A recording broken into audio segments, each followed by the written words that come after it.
Nosso, nosso foco da conversa hoje é sobre obesidade e como é tão importante abordar esse tema hoje em dia, né? E ajudar as pessoas a refletir um pouco sobre a obesidade, trabalhar um pouquinho em conscientização sobre esse mundo da obesidade, e nós, enquanto colegas da saúde, temos essa função, né, Bia? Exatamente. Então, assim, a obesidade, esse tema também faz parte, né, do nosso programa aqui da Santa Casa, né, do ambulatório de diabetes tipo 1 e tipo 2 Sim. também, né? Na Uhum. verdade, a obesidade é um dos fatores primordiais que vão desencadear esse aspecto do diabetes. Nós podemos pensar então a obesidade enquanto um excesso de gordura corporal que vai acarretar aí um prejuízo de saúde para aquela pessoa. Então nós devemos conceituar muito bem para poder entender que nem todo acúmulo de gordura corporal vai me tornar uma pessoa obesa. Então nós temos que distinguir muito bem uma coisa da outra para justamente, às vezes, não reforçarmos estigmas daquela pessoa gorda, por exemplo, né? E não necessariamente a pessoa que está gorda ou passando por uma obesidade é uma pessoa que tem algum déficit ou tem algum problema tão grave de saúde. Não necessariamente. Então, por isso que é importante ter esse cuidado ao falar sobre obesidade. É muito interessante, Luiz, que as pessoas elas correlacionam a obesidade basicamente a dois fatores. Eu estou achando muito bacana estar aqui com você, psicólogo, porque as pessoas falam que a obesidade muitas vezes está associada à falta de movimento, falta de exercício e à alimentação. Ou então, assim, a pessoa é obesa porque ela come muito e porque ela não se movimenta, ela não faz exercícios. Mas a gente não pode deixar de falar que a obesidade é uma doença, né? Uma patologia, uma doença, né? Que precisa ser tratada multifatorialmente, né? É uma doença multifatorial. Ela tem várias causas, né? Ela tem vários motivos, né? E esse aspecto da psicologia é um dos motivos que muitas vezes a gente não leva em consideração. Então, muitas vezes a pessoa aumenta assim a ingesta de alimento, por quê? Porque está ansiosa, né? Tem gente que engorda porque casa, tem gente que engorda porque está triste, tem gente que engorda porque está feliz.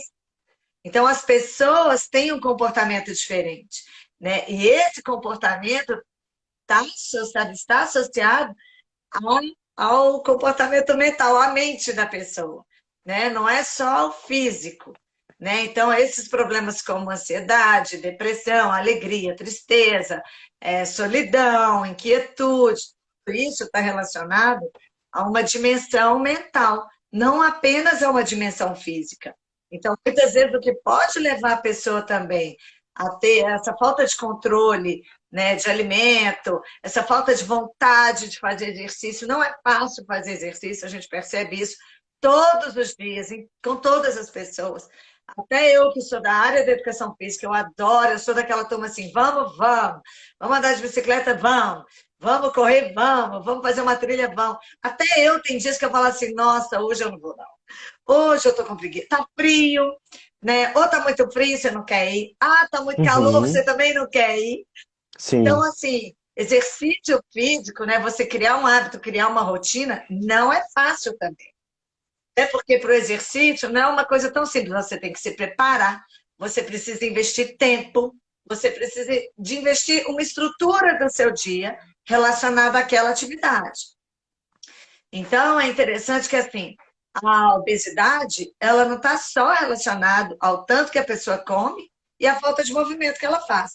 Por que que ela está, né? Tá apática, por que que ela está descontando a comida, por que que ela está ingerindo uma quantidade maior de alimento. Então, assim, a gente tem que entender esse aspecto psicológico. E muitas vezes, Luiz, a pessoa não procura um psicólogo, não procura uma Uhum. ajuda psicológica, não é verdade? Exatamente. E quando a gente fala do mundo da obesidade, nós estamos falando de uma interação complexa de multifatores. Então, o que nós encontramos por aí são pessoas tentando encontrar uma causa para aquela obesidade. E as pessoas vão falhar porque não tem uma causa. Estamos falando de um conjunto, de uma vivência durante toda uma vida, que a pessoa pode desenvolver uma obesidade depois. Então, inclusive, nós percebemos isso com colegas da saúde. lidando com a obesidade sozinhos nas suas próprias clínicas, sem tomar esse cuidado de fazer uma abordagem multidisciplinar, quando possível, claro, e como que isso é muito importante. Como que eu vou lidar com uma questão que é multifatorial apenas da psicologia, por exemplo? Eu não vou conseguir. Por questões de conhecimento mesmo. Eu vou precisar da educação física junto com a gente, uma nutri para poder ajudar aquela pessoa a entender um pouquinho da sua alimentação, da base alimentar, de algum médico que essa pessoa geralmente já faz algum acompanhamento, né? Então, é sempre uma abordagem de equipe, inclusive. E isso que algumas pessoas talvez não entenderam. Tentam sempre lidar com a obesidade individualmente, tanto o colega da saúde ou a própria pessoa, quando talvez busca um profissional para poder falar sobre a obesidade.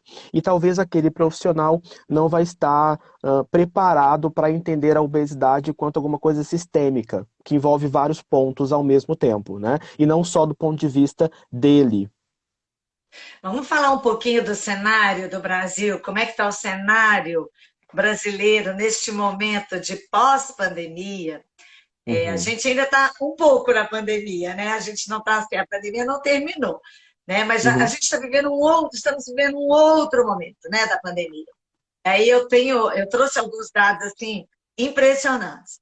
Primeiro, que durante a pandemia, né, as pessoas ficaram em casa, isoladas socialmente, claro, né? Era até uma orientação, né, uma diretriz, uma orientação para que minimizasse o contágio, né? Então, uhum, principalmente o ano de 2020, que foi considerado o pior ano da pandemia mesmo, né? Março de 2020 foi decretado oficialmente, né, que esse isolamento social nós passamos praticamente um ano, né, quase 10 meses dentro de casa mesmo, né? uhum, Sem falar que o ano de 2021 começou-se a voltar algumas coisas, comércio, né? Escola não voltou, né? As pessoas ainda bastante viagem, ninguém fazia mais turismo ainda também, né? Então as pessoas ainda muito restritas, então foram fatores que desencadearam números estratosféricos, assim, eu trouxe alguns números assim bem delicados, bastante delicados, né? Então 60% dos brasileiros, né, se tornaram mais sedentários ainda na pandemia, né? Mesmo aqueles que já faziam algum tipo de atividade física ao longo da pandemia, 60% se tornaram sedentários e 62% deixou de fazer exercício físico. Porque realmente no ano de 2020, as pessoas, a gente quase não saía nem na rua. Durante muito tempo em Belo Horizonte, inclusive as praças estavam fechadas, né? Então a recomendação, né, era realmente que a gente ficasse em casa, né? E com isso, né, as pessoas em casa durante um ano e meio, o que aumenta? Né? Aumenta o consumo de álcool, de tabagismo, aumenta a depressão, aumenta a ansiedade. Então, vários distúrbios também aumentaram nesse período, né? Teve uma pesquisa da Ipsos, que é uma empresa de pesquisa nacional, internacional, né? Ela trouxe que o Brasil liderou o ranking do ano de 2020. O Brasil foi o país que liderou o ranking de pessoas inativas fisicamente. E trouxe um outro dado também absurdo, impressionante. Essa pesquisa da Ipsos foi feita com 28 países. O Brasil liderou o país que a população teve o maior ganho de peso durante a pandemia.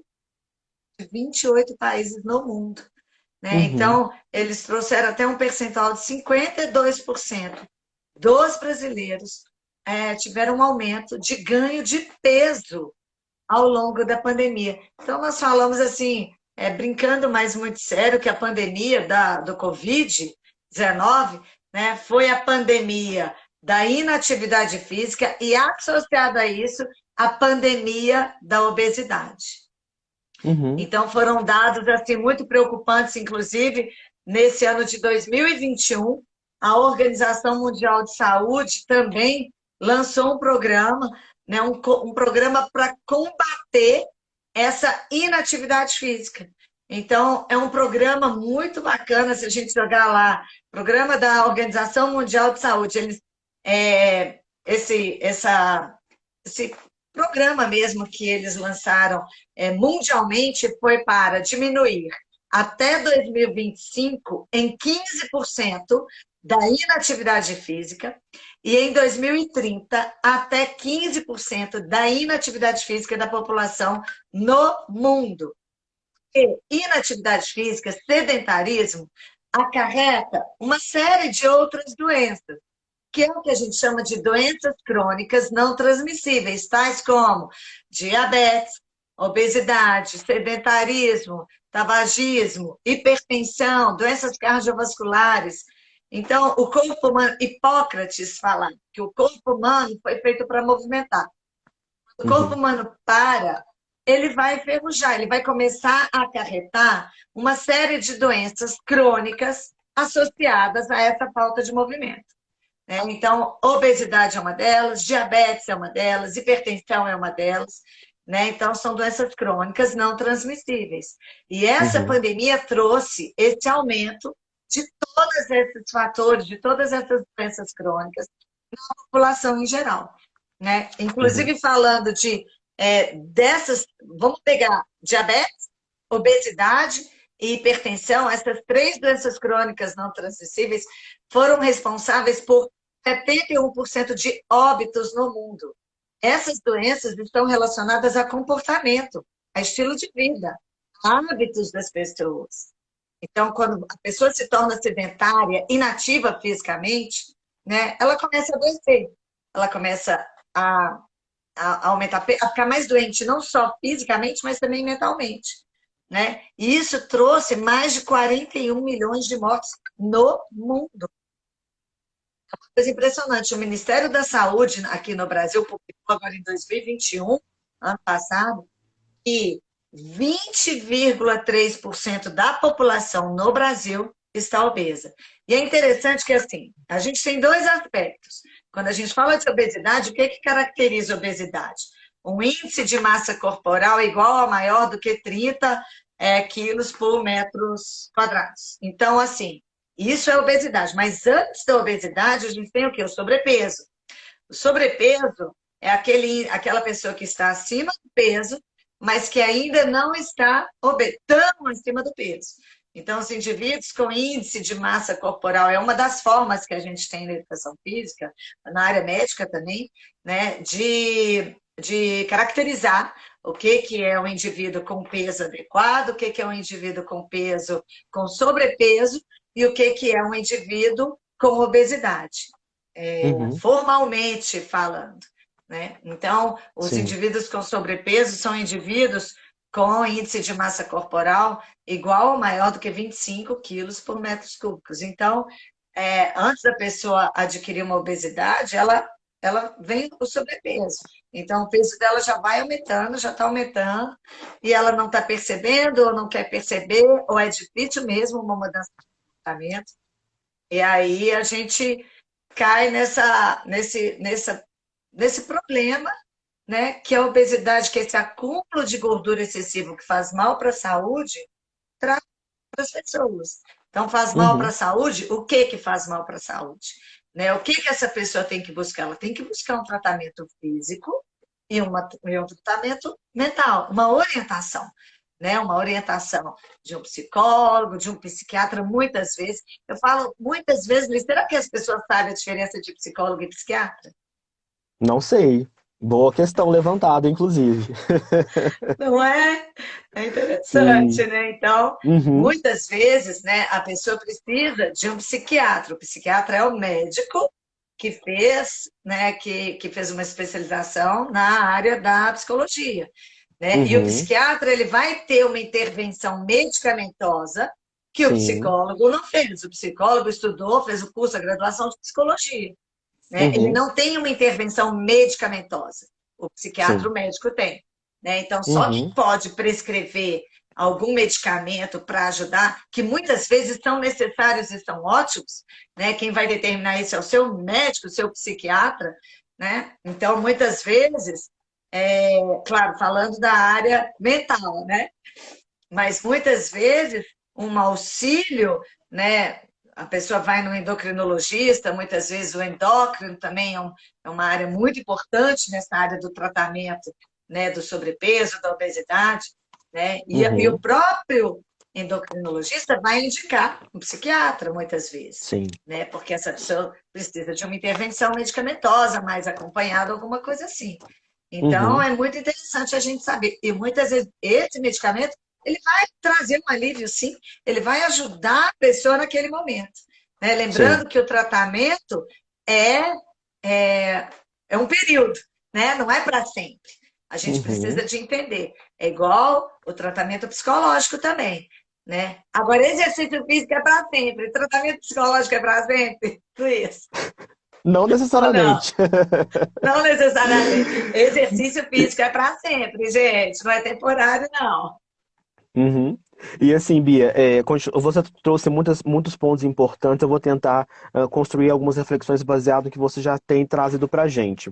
Quando você pontua essas porcentagens tão importantes que a pandemia marca para a gente, né, nos evidencia essas questões epidemiológicas e, por que não, pandemiológicas em relação à obesidade, a gente tem que pensar também que vamos pensar em 2020, estamos em fevereiro, janeiro, começamos a ouvir alguma coisa sobre o Covid lá na Ásia, mas está muito longe, nós não sabemos muito bem o que seria isso, e a vida continua. Chega março, nós somos obrigados a ficar em casa. Lá, talvez as pessoas tinham medo mesmo, porque não sabiam muito bem que Covid que era esse, como que lidava, como que tratava um Covid, inclusive. E aí todo mundo ficou em casa. De uma hora para outra, literalmente, todo mundo teve que adequar a sua rotina. E adequar a rotina nesse sentido quer dizer, estou em casa, trancado, a minha vida da rotina prática mudou, o meu trabalho mudou, alguns perderam trabalho, talvez até hoje não conseguiram voltar para o mercado de trabalho, inclusive, né, até talvez para um outro ofício. E aí estamos pensando de um adulto. Imagina uma família que tem crianças, uma, duas crianças trancadas no ambiente, sem poder sair. Então, vamos pensar esse trancado como eu prendo ali as minhas emoções, eu prendo ali os meus pensamentos, eu prendo ali os meus comportamentos, e como que vamos pensar numa ideia de um copo que vai se enchendo, né? Eu vou enchendo aquele copo de várias questões durante a pandemia inteira, lá naquele início, e como que nós podemos pensar a obesidade dentro da pandemia como um sintoma de alguma coisa que foi se acumulando ali na minha vida, de forma bem intensa, inclusive, e como que nós podemos olhar a obesidade quanto uma vivência. O corpo, ele nos dá respostas de uma vida, inclusive. Para além de uma tabela, de um número, de uma medida, que isso não é sinal de saúde, vale, né, ressaltar isso. ah, que história que é essa?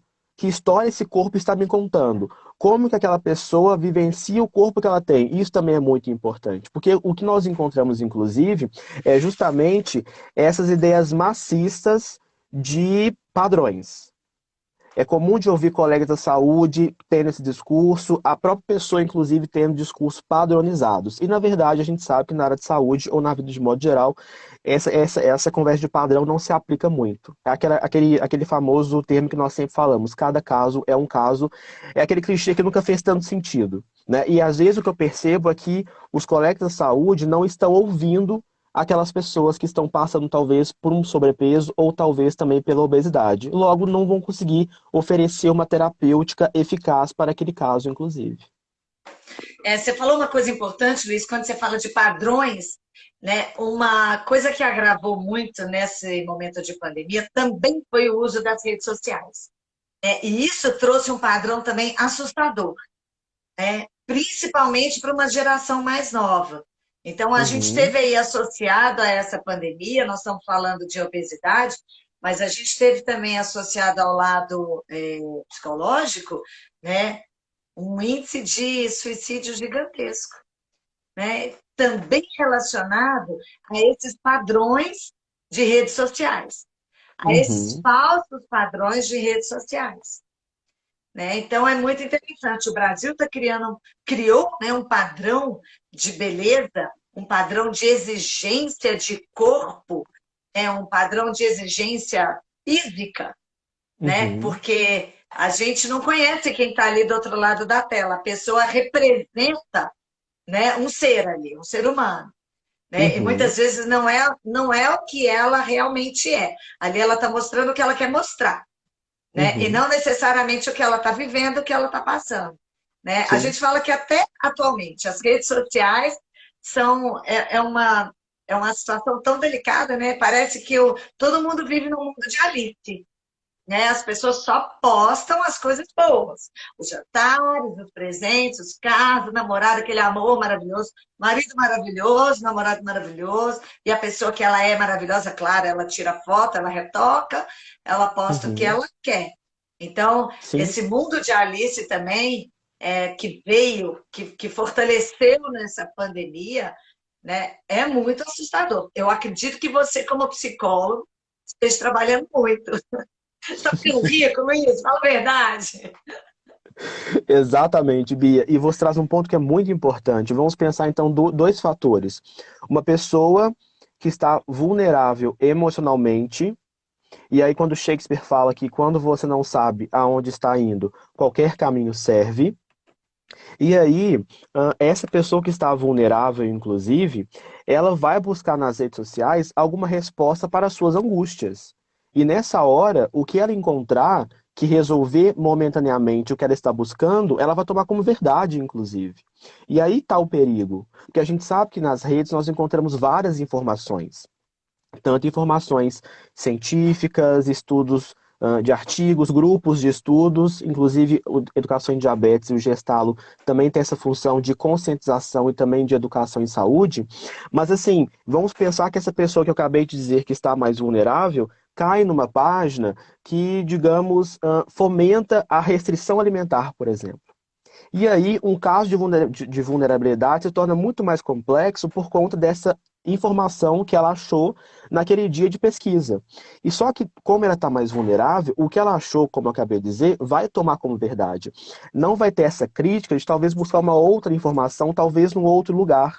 Então, numa dessa, a pessoa pode, então, ficar muito mais angustiada e, por que não, desenvolver alguns transtornos psicológicos. A gente pode perceber sintomas ansiosos, sintomas depressivos, aquela sensação de pânico, por exemplo, sair de casa, de ver outras pessoas. Então, como que a informação, como ela é trabalhada, é muito importante.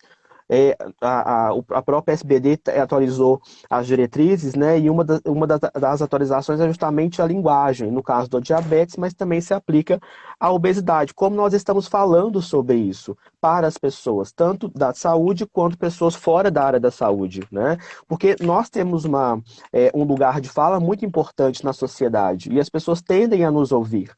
E se nós estamos talvez desalinhados ou desatualizados em alguma informação, nós também podemos estar, sem perceber, reforçando alguns estigmas, o que é muito complexo, né, Bia? E isso também tem mudado muito na área da educação física, porque eu acredito que há alguns anos o profissional de educação física ele formava, mas para já trabalhar com aquele aluno já pronto, sabe? Aquele aluno que já gostava de ir para a academia, um aluno que já gostava de treinar, que já era magro, aquele aluno não sei o quê. Então, assim, há alguns Uhum, anos, eu acho que de 10 anos para cá, esse comportamento também do profissional de educação física e também da população mudou muito. As pessoas falam que estão buscando saúde, né? Eu falo que tem algumas características do profissional de educação física que ele precisa de estar mais a par desse novo nicho de mercado que está surgindo, né? Falando do indivíduo obeso, ele tem algumas particularidades, e esse profissional de educação física ele tem que ter algumas características um pouco diferentes daquele profissional que trabalha numa academia com pessoas já prontas, digamos assim, né? uhum, Então, eu acho que ele tem que ter mais estratégia, ele tem que conhecer mais o contexto de vida do aluno, ser uhum, verdadeiro, né? Ser encorajador, porque muitas vezes aquele aluno que está acima do peso, ele não vai para a academia porque ele tem vergonha de ir para a academia, porque parece que a academia é lugar de gente bonita, de gente boa, de gente bacana, sim, gente que já é forte, que tem que usar aquela roupa mais justa do mundo. Então, eu tenho certeza que atualmente né, as academias também estão mudando um pouco esse paradigma, né, de academia para gente já pronta, já bonita, já, sei lá, de qualquer jeito. Então, a academia hoje também está oferecendo, algumas academias já têm esses serviços, né, para pessoas, para grupos especiais, para idosos, né, para obesos, para gestantes, para indivíduos com diabetes, para indivíduos com hipertensão, porque antes a academia de ginástica não era, esses centros, os clubes das academias não eram ambientes para essas pessoas. Agora Uhum, sim, agora os profissionais de educação física já estão assim, opa, existe um lugar, um espaço no mercado, existe uma nova proposta de atuação nesse mercado de trabalho que é necessária. Então, assim, e cada um desses grupos tem características específicas, né? Então, para trabalhar com indivíduo com diabetes, tem que saber um pouco mais sobre exercício físico e diabetes. E para trabalhar com o indivíduo obeso, tem que ter alguns aspectos que são específicos também, né? E uhum, principalmente conhecer as barreiras, conhecer o aluno, conhecer as barreiras daquele aluno em relação à atividade física, né? Tratar metas, pequenas metas. Quantas vezes eu já não vi um indivíduo que estava acima do peso, com sobrepeso ou obesidade, chegava na academia e aí o profissional que ia fazer a avaliação física dele falava assim: Nossa, mas você tem que emagrecer uns 15 quilos. Gente, a pessoa entra para academia e fala assim: Nossa, eu nem vou então, porque perder 15 quilos é muito difícil, eu nem vou. uhum, Então, para que fala isso? Por que não fala assim, que bom que você está aqui, não precisa falar meta, ele sabe. A pessoa que está gorda sabe que está gorda. Né? Isso não é, ela não finge que não sabe, não, ela sabe. Né? Só que nós temos que tratar outros aspectos que estão ali associados. Então, as metas elas têm que ser pequenas, né? Vamos pensar em perder 1 quilo esse mês, 1 quilo é fácil, mas como que nós vamos perder isso? Qual é a proposta uhum, de atividade? O que que você gosta de fazer? Né? Vamos começar sim, trabalhando com uma atividade que você goste. Porque muitas vezes o que, que acontece? Coloca também aquele indivíduo para fazer musculação. Musculação é delicada, é chata, é difícil, é sozinho. Muitas vezes a aula coletiva é bacana, o treino funcional é legal, né? Você consegue manter um alto gasto calórico, as aulas de HIIT atualmente estão tão em altas. Então, assim, a gente tem que entender que o indivíduo obeso também, ele tem metas, e as metas têm que ser precisas, mas tem que ser menos, né? Menos é mais. Né? Então, o uhum, profissional de educação física também ele tem que despertar e ter um comportamento diferente relacionado a esses indivíduos. Porque nós uhum, precisamos de tirar esse indivíduo desse ciclo. Ele está triste, angustiado, dentro de casa, infeliz, ele não quer fazer exercício, ele nunca fez, ele não gosta. Né? Então, como que nós vamos começar a quebrar isso nesses indivíduos? Né? Então, uhum, ter uma equipe multidisciplinar é fundamental. É fundamental que o profissional de educação física entre em contato com o médico, com o endócrino, com o psiquiatra, com a equipe médica dele, com o nutricionista, com o nutrólogo. É outra coisa que muitas vezes não sabem também, a diferença do nutrólogo para o nutricionista. uhum, É a mesma coisa do psiquiatra para o psicólogo. Então, o nutricionista vai prescrever uma dieta, o nutrólogo pode ter uma intervenção medicamentosa, que muitas vezes é necessária, né? Porque a uhum, pessoa que é muito ansiosa, ela come sem perceber, ela automatiza aquilo, né? Ela come, ela lê comendo, ela estuda comendo, ela vai não sei aonde comer no carro, tem um pacote de bala, que ela come aquela bala o dia inteiro. Então, assim, precisa tratar o indivíduo como um todo, né? Não uhum, só o físico. Então, a gente tem que entender um pouco mais sobre aquele indivíduo que chegou para a gente com aquele excesso de peso. Se ele já chegou ou para o profissional de educação física, ou para o psicólogo, gente, já é um grande ganho. Né? Ele já deu um passo à frente. Nós temos que abraçar esse cara, a gente não pode afastar esse indivíduo. Né? Nós temos que abraçar ele e saber abraçar, tem que conhecer. Né? Nós, sim, profissionais, precisamos conhecer um pouco mais sobre esses indivíduos que estão aí nesse mercado pós-pandemia e abraçar esses indivíduos. Né? As pessoas são sim. diferentes, elas têm que ser tratadas de formas diferentes. Com certeza, Bia. E assim, tanto no mundo da obesidade quanto do diabetes tipo 1 ou também dos transtornos alimentares, estamos falando talvez de algumas pessoas que precisam desenvolver um autocuidado. Talvez por e aí cada um vai ter os seus motivos para poder chegar nesse autocuidado, não estão se cuidando de modo geral, e autocuidado é uma ideia generalista da vida, envolve tudo, o seu trabalho, o seu sono, a sua alimentação, as suas relações afetivas, sociais, enfim. Então, ajudar também essas pessoas a pensarem dessa forma. O que que seria então um autocuidado? Será que eu estou me autocuidando? Porque não necessariamente, por exemplo, a pessoa só ir à terapia ou talvez só caminhar, não é necessariamente o autocuidado. É um caminho muito importante para chegar no autocuidado. Mas estou querendo dizer que esse caminho, junto com outros, é muito mais importante do que apenas um.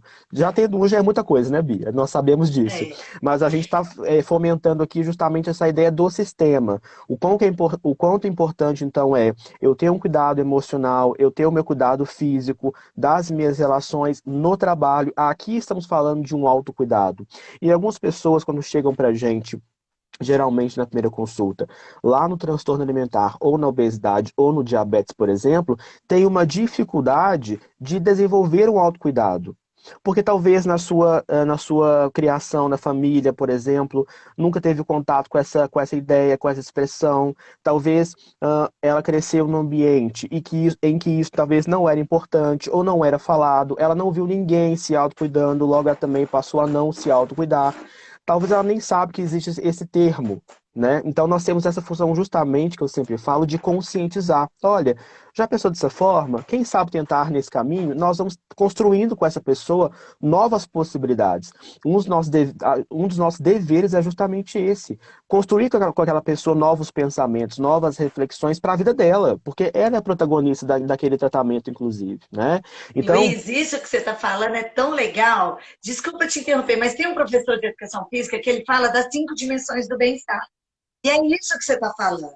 O bem-estar, ele é multifatorial, né? Então tem a dimensão física, social, profissional, espiritual, né? E pessoal, então assim, o bem-estar, ele não é só ou físico ou só mental, né? Ele tem um uhum, contexto, né? Você falou, acabou de falar sobre isso. A pessoa que não se relaciona, o relacionamento social faz parte do bem-estar do indivíduo, né? O que ela uhum, come, o que ela se relaciona, o trabalho dela faz parte do bem-estar profissional, né? O uhum, espiritual hoje em dia, eu acho que hoje o bem-estar espiritual é quase fundamental, né? Cada um tem uma religião, uma crença, uma fé, mas qual que é a sua crença? Qual que é a sua fé? Né? Qual que é a sua... nós vamos acreditar, né, em que a sua escala de valor, né? As pessoas precisam de ter essa escala de valor. Está uhum. associado a isso, a todas as dimensões do bem-estar, que é isso que você está falando. Né? O ser humano ele é um todo, né? Com certeza. E assim, como nós recebemos várias influências durante a vida, é impossível pensar as nossas vivências de um só ponto de vista, não tem como. Porque vai faltar muita informação. Eu tenho que saber, talvez, como que essa pessoa lida com o trabalho, como que ela lida com as questões familiares ou com quem vive com ela no ambiente onde ela vive, por exemplo, como ela lida com ela mesma, como ela lida com as relações que ela tem, tudo isso é muito importante. Eu falo na psicologia, nós temos que tentar responder 3 perguntas durante um acompanhamento psicológico. O primeiro é qual visão que aquela pessoa tem dela mesma? Qual visão que ela tem do outro? E aí pode ser qualquer outro. E qual visão que ela tem do mundo? E aí nós vamos ter várias informações de crenças que ela tem sobre a vida. Ah, me ensinaram que isso é importante, eu acho que isso aqui talvez não é tão importante assim. A pessoa vai entendendo algumas coisas durante a vida. E não necessariamente é uma educação, digamos, direta. Ela também pode aprender ouvindo, presenciando, vendo aquele mesmo ambiente todo dia, e ela vai introjetando dentro dela algumas informações. A pergunta é: como será que essa pessoa introjetou durante a vida os valores, costumes, regras, crenças e moral? É essa pergunta que nós temos que tentar responder de forma reflexiva durante um processo. Porque aí nós vamos, talvez, ter muitas informações importantes para pensar numa terapêutica muito mais adaptada para aquele contexto. Né? E, de novo, martelando essa ideia da equipe multi. Porque se a pessoa, vamos supor que ela faz apenas a psicoterapia, é um caminho muito importante? Claro que é. Mas ali nós vamos lidar com a saúde emocional daquela pessoa. Mesmo que envolva outros aspectos da vida, nós vamos chegar no limite de compreensão. da formação como um todo. E aí entra a nutrição para poder pensar sobre o mundo da alimentação, do comer emocional. Entra a educação física para poder pensar nesse corpo físico, como que eu vou trabalhar esse corpo, como que eu vou pensar, movimentar esse corpo, e aí vai entrando cada um na sua especialidade. Aí fica muito mais justo um tratamento. É o que nós buscamos, inclusive, na área da saúde. No Brasil, nós temos um fenômeno que é os colegas tanto da clínica particular, talvez nós encontramos muito mais esse fenômeno na clínica particular do que talvez em ambulatórios que existam outras equipes próximas, de cada um faz o seu, lá no seu consultório, fecha a porta, trabalha, vai embora.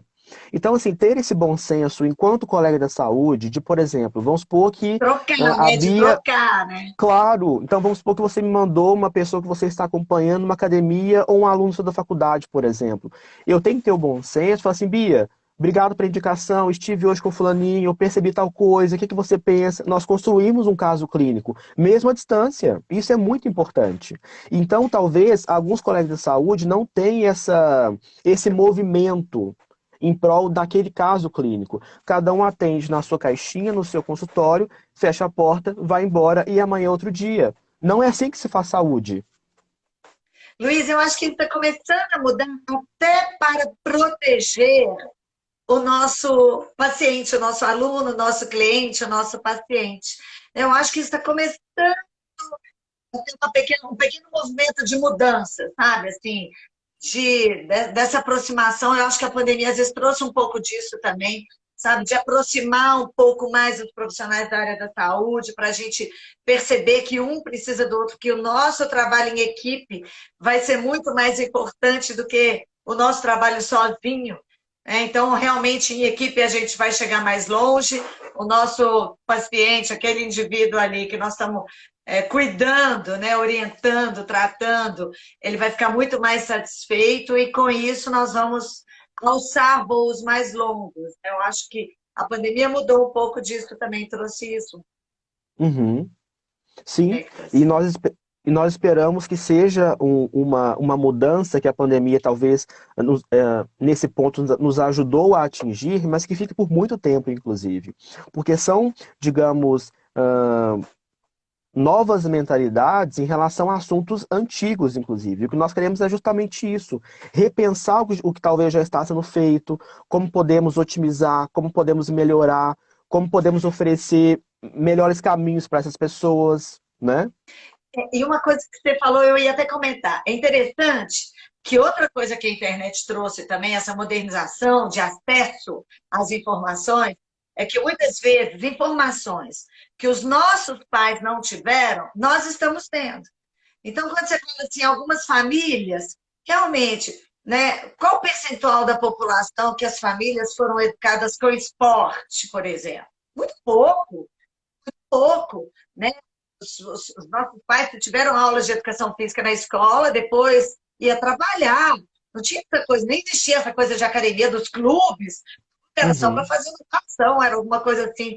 Né? Então, de 20 anos para cá, eu falo que o novo milênio, ele trouxe essa mudança do wellness, sabe, do bem-estar. Então, essa palavra wellness, ela veio para mudar um pouco disso. Mas quando você fala assim dos nossos pais, né, talvez há 30 anos, 20 anos, eles tinham um comportamento alimentar e comportamento do dia a dia completamente diferente. Mas nós somos uma geração que a gente está tendo a oportunidade de ter, de captar esse conhecimento, de adquirir esse conhecimento e trazer essa mudança para dentro da nossa casa.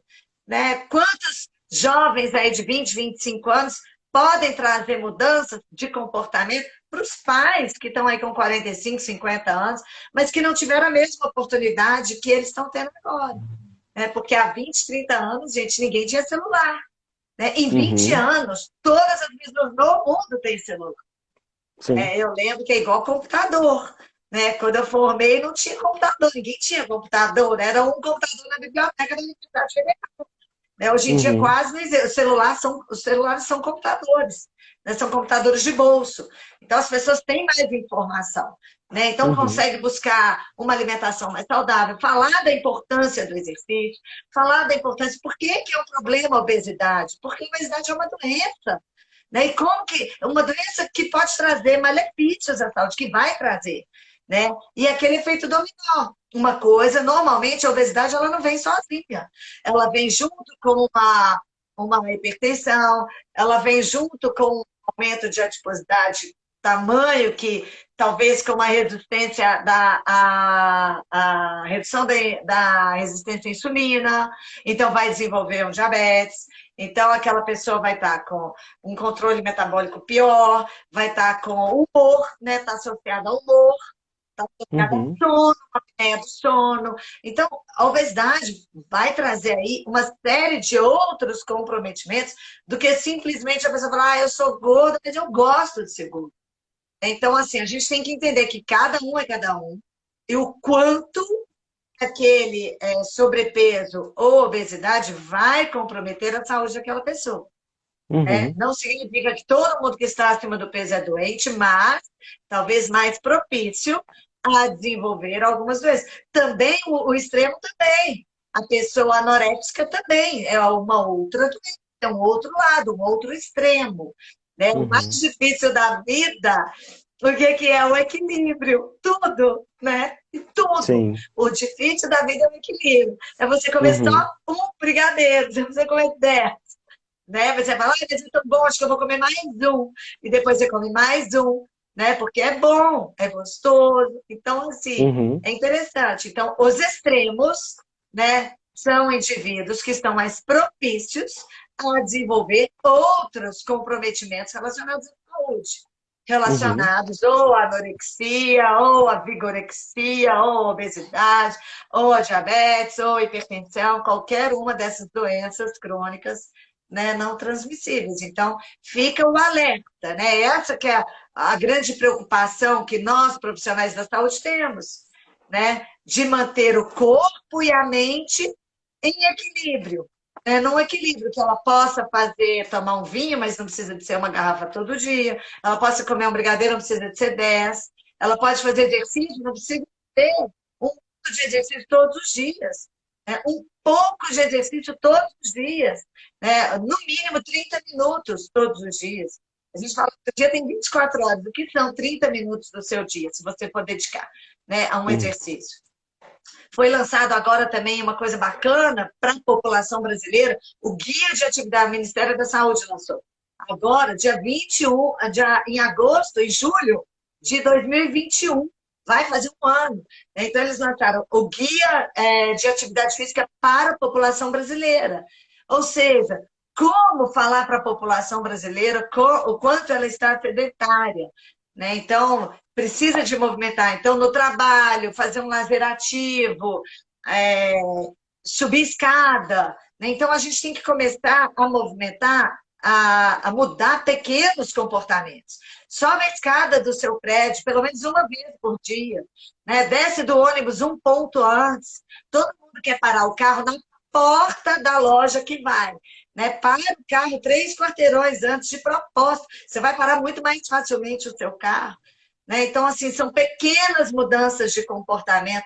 Eu lembro que lá no ambulatório de diabetes tipo 1, né, lá no nosso ambulatório, tinha umas mães que falavam assim, ah, mas o adolescente vai de van para a escola e ele não quer fazer educação física, aí o professor não conhece sobre diabetes e deixa falar, não faz mesmo não, melhor nem fazer, né, porque o professor tem medo de qualquer coisa. Quem não conhece tem medo, né? A gente só tem Uhum. medo daquilo que a gente não conhece. E aí ela virou e falou assim, Bia, mamãe virou e falou assim, Bia, eu cortei a van. Ele só volta de van. Agora nós vamos meia hora a pé para a escola todo dia. Então, assim, que bom essas pequenas mudanças de comportamento, né? Vão diminuir o sedentarismo, vão diminuir o índice de sobrepeso, vão diminuir a ansiedade, porque o exercício físico, ele não vai trabalhar só fisicamente, né? Ele trabalha também naquelas alterações hormonais todas que o exercício promove, vão trazer benefícios também da ansiedade, do humor, do sono, da alimentação. É o efeito dominó positivo, não só o efeito dominó negativo. Né? Então, é Uhum. o efeito dominó para o bem. Né? Sim. Com certeza. E assim, até linkando com o que a Agnes me perguntou sobre ansiedade agora mais cedo, é comum que essas pessoas, e também eu falei um pouco sobre o autocuidado, elas cheguem justamente desconsiderando o próprio processo. Então, por exemplo, para que que eu vou caminhar? Eu não vou perder peso caminhando. Então você vê que as pessoas já têm uma ideia um pouco rígida sobre aquela caminhada. O foco final é apenas perder um peso. Não pode ser pela qualidade, pelo prazer de talvez estar com alguém conversando e caminhando ao mesmo tempo, ou talvez numa música, né? Ou talvez o prazer né, durante a caminhada sentar no banco da praça, enfim, fazer alguma coisa. Então a gente percebe que o ponto final é sempre o peso de novo, é aquela medida, né? É aquela busca por uma tabela do número e quanto que isso é muito maciço. Por exemplo, É. talvez essa pessoa não perdeu peso, mas o sono melhorou. Talvez não perdeu peso, mas a pessoa está mais disposta. Ela Talvez não encontrou com perdeu. uma amiga e bateu um papo durante meia hora, que ela falou assim, Exatamente. nossa, adorei, né? Exatamente. Então, assim, talvez não perdeu peso, mas teve o contato social com a amiga ali que não via há muito tempo, ou que marcou de junta, já fomentou uma interação social. Talvez não perdeu peso, mas o intestino funciona melhor. Talvez não perdeu peso, mas já consegue comer sem culpa. Então tem tantos benefícios uma caminhada, por exemplo, ou talvez algum exercício físico, que a pessoa não consegue por conta própria considerar todo esse mundo, por conta dessa rigidez de uma busca só pelo peso. Então, se eu estou fazendo academia há 2 meses e não perdi peso, vou sair porque não está funcionando. Então, É. também é uma visão do curto prazo. Nós também temos essa função de conscientizar a pessoa, de pensar para a vida no médio prazo, daí podemos inclusive pensar em metas para alguns casos, mas assim, pensar no curto prazo, no médio prazo, por que que é importante fazer academia hoje, pensar no seu corpo do futuro, das suas vivências, da sua E o vida. mundo agora Então, é imediatista, né, Luiz? A pessoa quer exatamente, tudo, tudo, tudo, né? Pediu um sim, bicho, marcou 50 não chegou ainda.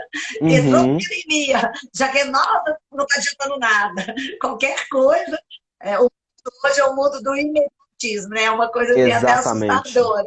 Uhum. E parece que uma coisa vai se sobrepondo perante a outra e não dá tempo de fazer nada, porque sempre tem algo para poder fazer depois daquilo, e como que isso gera uma sensação de enchimento, eu vou enchendo, vou me esgotando daquilo ali, e aí geralmente vem alguns sintomas e nós não conseguimos, inclusive, perceber o que que esse sintoma quer nos dizer, inclusive, né? E, por exemplo, o que a Agama comentou agora mais cedo sobre a ansiedade é justamente isso. Uma das bases da ansiedade hoje em dia, primeiro que é essa busca imediatista por tudo. E aí parece que o tempo está diferente hoje em dia, né? Já não consigo mais esperar por um objetivo, eu não tenho paciência para esperar um objetivo, que às vezes pode ser um processo, inclusive. E às vezes uma das bases também da ansiedade é algum medo irracional de algo que talvez nem aconteceu ainda.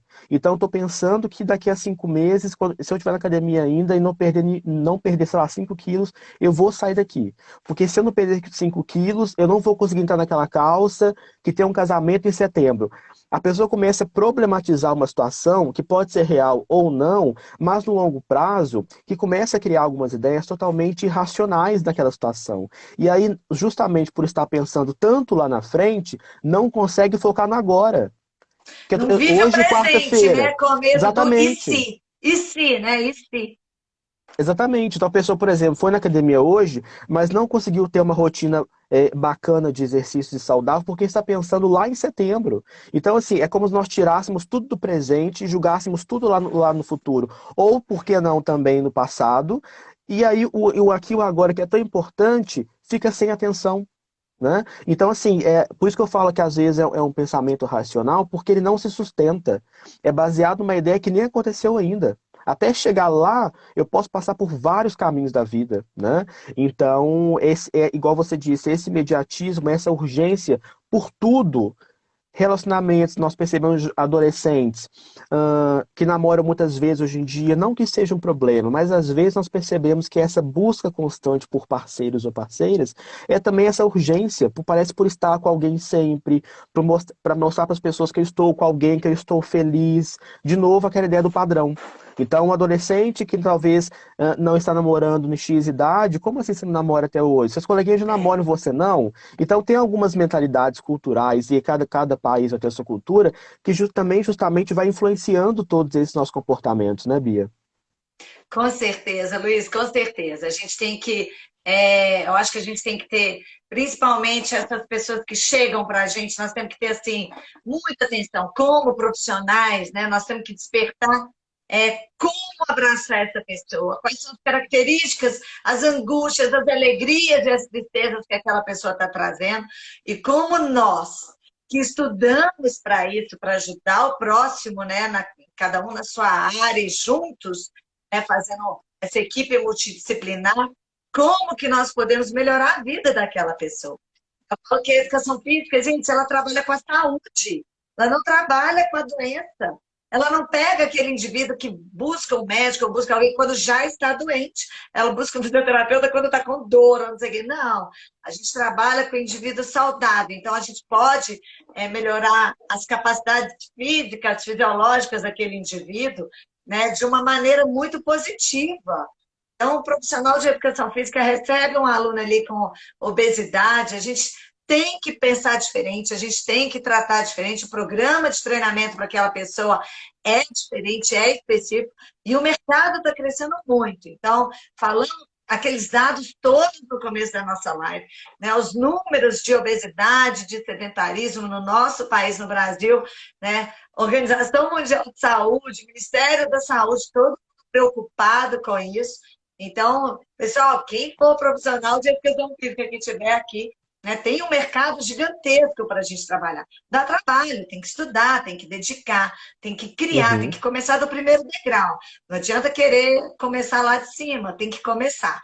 Né? Mas temos aí, né, indivíduos, muita gente para a gente tirar do sedentarismo. Eu gosto muito de falar assim, como profissional de educação física, né? O que que você pode fazer, né? Você, pensa assim, você profissional, o que que você pode fazer para minimizar o sedentarismo no seu país? Né? Aí a gente fala assim, campanha de marketing, eu vou na academia. Não, o que que você pode fazer? Então, você vai numa praça, você pode promover, falar de promoção de saúde, né? Como que nós podemos fazer promoção de saúde? Né? Então, tem Uhum. uma pessoa obesa, uma pessoa hipertensa, uma pessoa com diabetes, como que a gente pode orientar, né? Ensinar, explicar, abraçar aquele indivíduo, né? E mostrar para ele um caminho, né? Olha, faz isso, pode te trazer benefícios, pequenas mudanças podem trazer grandes mudanças no futuro. Uhum. Com certeza. E eu estava participando de outro dia de um grupo de discussão sobre obesidade e nós refletimos um pouco nesse sentido, como que é importante várias ações em níveis diferentes. Então, eu vou ter uma ação no microespaço, na minha vida, na minha casa, quem convive comigo. Eu posso ter uma intervenção no macroespaço, no meu trabalho, onde talvez tem mais pessoas. Talvez no caso numa academia ou até no ambiente acadêmico, por que não? Falando sobre alguns assuntos. Então, como que é importante ter várias ações em diversos níveis quando falamos de obesidade? Porque assim nós vamos conseguir justamente ter essa ideia de um macrosistema muito mais preparado para lidar com tudo isso, né? Então, quando nós vamos juntando, por exemplo, o nosso estudo, quando nós estamos com o paciente na clínica, lá no ambulatório, quando você fala disso para os seus alunos na faculdade, quando estamos aqui agora numa live para as pessoas poderem nos ouvir, então são ideias de intervenções em vários níveis diferentes, né? E como que tudo isso junto causa esse impacto nas vivências e por que não a nível nacional? Imagina se todo mundo da área da saúde, que pensa um pouco mais sobre a obesidade, tivesse conscientização, e não só a obesidade, mas de modo geral a saúde, pensa nesses níveis de intervenção, nós vamos ter, pensando no médio e longo prazo, talvez uma sociedade talvez muito mais preparada para poder falar de alguns assuntos, para poder abordar alguns assuntos, para poder se colocar no lugar de autocuidado. Então, assim, é sempre uma ideia também de um longo prazo. O que a gente pode fazer agora, para amanhã, para a semana que vem, para o ano que vem, para daqui a 5 anos? O que nós podemos deixar para a próxima geração, para os afiliados, para os filhos? Então, tudo isso, essa ideia, digamos, social, está muito emendado, nada disso é separado. Uma coisa puxa a outra. É o que você disse, aquela ideia do efeito dominó, né? Então, também tem efeito dominó do lado positivo, não só questões que vão caindo do lado negativo, digamos assim. E como que nós devemos considerar tudo isso, inclusive, né? Então, só para fechar a minha fala de hoje, nós estamos chegando do final. A live foi muito boa e passou rápido, inclusive. Sou Mas amiga assim, mesmo. Muito rápido. Eu quero deixar uma reflexão final, e aí sobre a psicologia, claro, mas aí nós também podemos levar para outros colegas da saúde. Então, quando estamos falando de obesidade, nós devemos considerar o corpo como uma vivência. Isso tem que ligar o start na hora, não é o IMC. Mesmo que eu já saiba IMC, eu não tenho que falar sobre isso. Deixa para você essa reflexão. Nós temos que pensar, então, na vivência, ouvir essa pessoa, aquela escuta ativa. O que aquela pessoa está realmente me dizendo? Isso é uma questão profunda. Você desenvolve a sua escuta durante a clínica. Não é ouvido, questões fisiológicas. É uma questão muito mais, que te envolve muito mais atenção perante aquela pessoa. Então, vamos desenvolver uma escuta ativa. O que será que aquela pessoa está querendo me dizer? Quais são as suas angústias, igual você disse, as suas angústias, as suas alegrias? Os dois lados funcionam pra gente. Nós também não queremos saber só as suas angústias, mas também como que é a sua vida, o que que você gosta de fazer, quais são os seus prazeres. Então, considerar esses dois âmbitos também é muito importante. Então, eu sempre falo, vamos olhar para o corpo enquanto uma vivência. O corpo, às vezes, pode estar querendo nos dizer várias coisas que nós não estamos conseguindo enxergar. E talvez nem colegas da saúde conseguem perceber, às vezes, durante a clínica. Então, o corpo é uma vivência, e geralmente uma vivência envolve toda uma vida e uma história de vida, e nós devemos considerar tudo isso. Adorei isso, Luiz, e completando essa reflexão sua, eu fiquei aqui pensando, estava falando, eu fiquei só pensando, né? E trazendo agora um pouco para a educação física, né? O movimento, ele é benéfico para todos, em todos os ambientes. Não é só para o indivíduo que tem diabetes, não é só para o indivíduo que tem obesidade, não é só para o indivíduo que está hipertenso, não é só para o idoso, não é só para o jovem, não é só para o adolescente, é para todas as pessoas. Então, associar essa reflexão que você deixou aí tão bacana para a gente pensar, né? O que, que o nosso corpo traduz? E cuidar do nosso corpo, dos nossos sistemas, dos nossos sentimentos físicos e mentais, né? Vai fazer com que você se torne um indivíduo melhor, né? Indivíduo melhor em todos os ambientes, na sua alimentação, no seu relacionamento, no seu sono, no seu namoro, na sua casa, né? No seu trabalho, você com você mesmo. Eu acho que esse é o grande lance mesmo da gente. Todo mundo fala assim, às vezes, quando você está bem com você mesmo, todo mundo fala assim, nossa, como você está bonita, né? Às vezes você não mudou nada, você está até mais pesada, acima do seu peso, né? Mas às vezes você está tão bem, né? Você está se relacionando bem, você está bem profissionalmente, você faz um pouco do seu exercício, você faz uma caminhada, né? E vamos começar, gente, com o primeiro passo. Luiz, muito obrigada, né? Prazer estar aqui com todos vocês. Muito obrigada pela oportunidade. Adoro conversar, adoro falar um pouco, né, do que a gente sabe, trocar essa ideia, trocar informação, né, aprender. A gente ensina e aprende, né? Espero que a gente tenha contribuído aí para todo mundo que está aqui um pouquinho, né? Uma coisa que a gente ouve, a gente já fala assim, nossa, gostei. Isso é o mais Sim. importante. Com certeza. Obrigado, Bia, pela parceria. Tivemos reflexões muito importantes hoje. Esperamos que possamos ter alcançado várias pessoas que nos assistiram hoje e também que nos assistirão depois, por que não, certo? Mas, pessoal, obrigado pela presença de todo mundo que esteve conosco na live. Beijo para vocês, pessoal. Beijo, Obrigada, até a próxima. obrigada, Débora. Tchau. Um beijo, tchau.